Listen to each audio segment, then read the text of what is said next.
What's on, ladies and gentlemen? My name's Ross, I like games, and today we need to look at a bunch of brew. That's right. You see, we heard rumours recently of procedurally generated cards in Keyforge. Cards which change other cards in your deck. And this seems a little bit weird. But now, we can have a chat about them, and one such example is the Brew Cards. So, for instance, we can have a look at Chieftain's Brew. Now, Chieftain's Brew is an action card that gives you an amber bonus, and it reads, give a creature 2+1 power counters. Cool. But then we can also look at Cowfine's Brew, which is an action card that gives you an amber bonus, and says, give a creature 2+1 power counters. And then we could also look at Groke's Brew, which reads, after giving you an amber bonus, give a creature 2+1 power counters. And all of a sudden we start going, well, hang on a second. These are all the same card. And they kind of are, and they kind of aren't. May I introduce you to Mega Ganga Chieftain?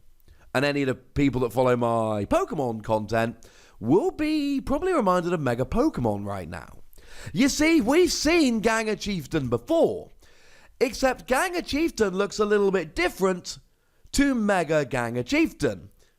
And when I say a little bit different, I mean a little bit different. And I should point out at this stage, shout out to the lovely folks over at dexofkeyforge.com for hooking us up with images of a bunch of these cards. They've come from all over, but they did collate them, and that makes them lovely. Mega Ganga Chieftain is exactly the same as Ganga Chieftain, except it's got 2 more power. And the thing that's worth pointing out here is that even though Chieftain's Brew lets you give a creature 2+1 power counters, that is in addition to the +2 bump that Mega Ganga Chieftain has gotten. So this card doesn't really give a creature 2+1 power counters. It will always come with a Mega Ganga Chieftain that has 2 extra power, and when you play it, it will give a creature 2+1 power counters. Now, this is pretty gosh darn huge for a number of reasons. One of them, of course, is the fact that you're Brobnar, you're fighting, you're big bad creatures, and this just makes your creatures bigger and badder. That's awesome. But the other thing we need to remember is that we've had a few cards in Brobnar that really depend on the size of your creatures, that really depend on how big and bad your creatures are. And as far as I'm concerned, the most kind of exciting of them is Might Makes Right. You see, Might Makes Right came around in Age of Ascension, and what it allows you to do is sacrifice a whole bunch of creatures, or indeed as many creatures as you like, up to a total power of 25 or more, and then forge a key at no cost. Now, just yesterday, I showed you a video about all the different ways that we can increase the cost of forging a key now that we've got Worlds Collide. So it would be rather nice if we could just ignore the whole Amber thing and just start forging keys without worrying about Amber. And that's one of the things that Might Makes Right allows you to do, which is wonderful.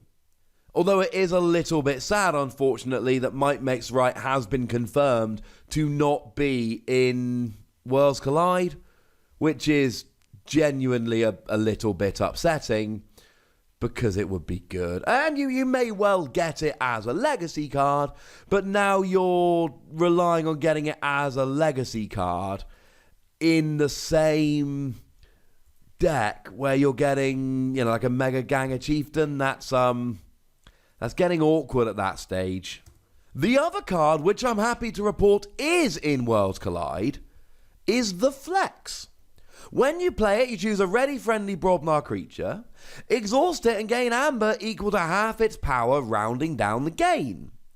Well, if the Brew is coming with a Brobnar creature which is now 2 more powerful, that's 1 extra Amber, But then if you play Chieftain's Brew onto it, then it's 4 more powerful, which is 2 extra amber. That makes the flex significantly better. So I like this a lot. Bigger, badder creatures, better with the flex, and I know you need to get it as a legacy card, but I adore the idea here of actually being able to just play Might Makes Right. It would be amazing. So the real question here now that we need to ask as we kind of round out the video, how many of these brews have we actually got? And the answer might surprise you. It's 8. Sorry. It's just 8. So what we're going to do is have a very quick look. Some of these are existing creatures, so we don't need to spend too much time on them. Some of them are creatures that we've actually seen before, and there are a couple that we haven't actually seen yet. So Chieftain's Brew comes with Mega Ganga Chieftain. Well, we've seen Ganga Chieftain before. You get an extra 2 power. Life is good. Similarly, we've got Mega Groke, which comes along with Groke. And again, we've seen Groke before. When you fight, your opponent loses an amber. Except now we're adding in from a 5 power to a 7 power. That's quite nice. We've also got Mega Cowfine, which before you fight deals 2 damage to each neighbor of the creature you fight. And you've gone from a 5 power creature to a 7 power creature. That's kind of nice. And then if we have a look at a couple of creatures that we've previously looked at that we knew were coming, Shorty turns into Mega Shorty. 6 power creature with Assault 4, and when you reap, you enrage Shorty. Now, enraging is that new mechanic whereby when you put an enrage counter on there, the next time you use a creature, it has to be used to fight. And then you lose the enrage counter, so next time you can do whatever you like. But it means that you essentially cannot reap 2 turns in a row with Mega Shorty. Now, we've also previously seen a Lacquer.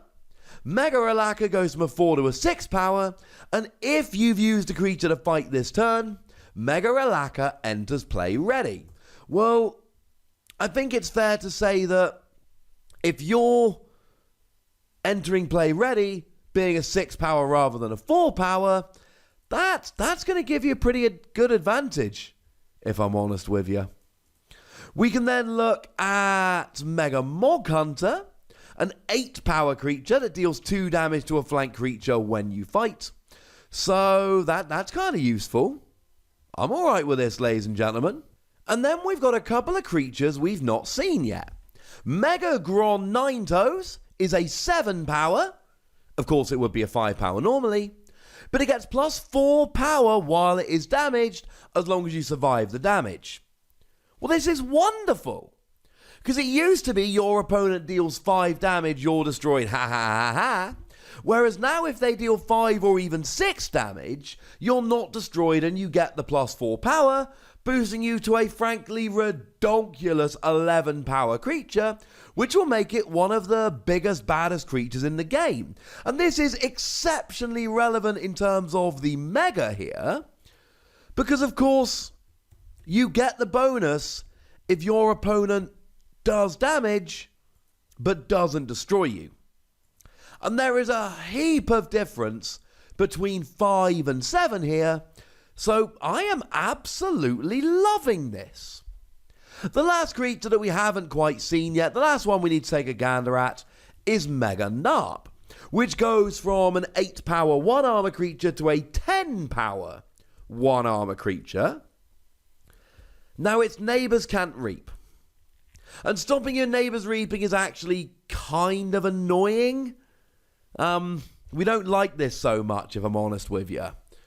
Now, I know Brobnar are the fighty house, and I know we've seen cards like Pile of Skulls, for instance, which lets one of your friendly creatures capture an amber every time a creature is destroyed during your turn, an enemy creature. I know that Brobnar is set up to fight, but I'm not a huge fan of having my option to reap taken away.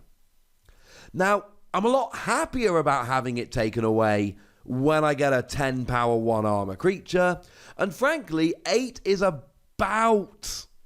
Well, generally speaking, 9 is where you start having downsides for being a bit too powerful. I mean, Troll is an 8 power creature, but when Troll reaps, you heal it. Well, heal 3 damage from it, and that's a bonus. So really, 9 is where we start getting the downsides. But having said that, you were an 8 power 1 armor, so maybe that pushes it over the edge into having a downside. Certainly we don't like the downside, but we do like having a 10 power 1 armor creature. So, yeah, I'm kind of alright with it. So there you go, ladies and gentlemen, all the brews over in Keyforge. Love that they're procedurally generated. Love that they come in as a little bit of a pair, whereby you get the brew and the mega character in with it. It's fun. It's a really nice new mechanic, so yeah, fun times. So there you go, ladies and gentlemen. That's what I think about all of these, but I'd like to know what you think about them. So please be nice and let me know in the comment section. Go nuts! Be nice. And then make sure you like this video, subscribe to this channel, and follow me on Twitter at the Wossy, where we talk about Keyforge and a whole bunch of other games. And do please consider checking out patreon.com/PTCGradio, where you can support the channel, get weekly bonus pods, etc. But by far the most important thing, as always, look after yourselves till next time, would ya? Thank you very much for watching. My name's Ross, and you've been watching Wossy Plays.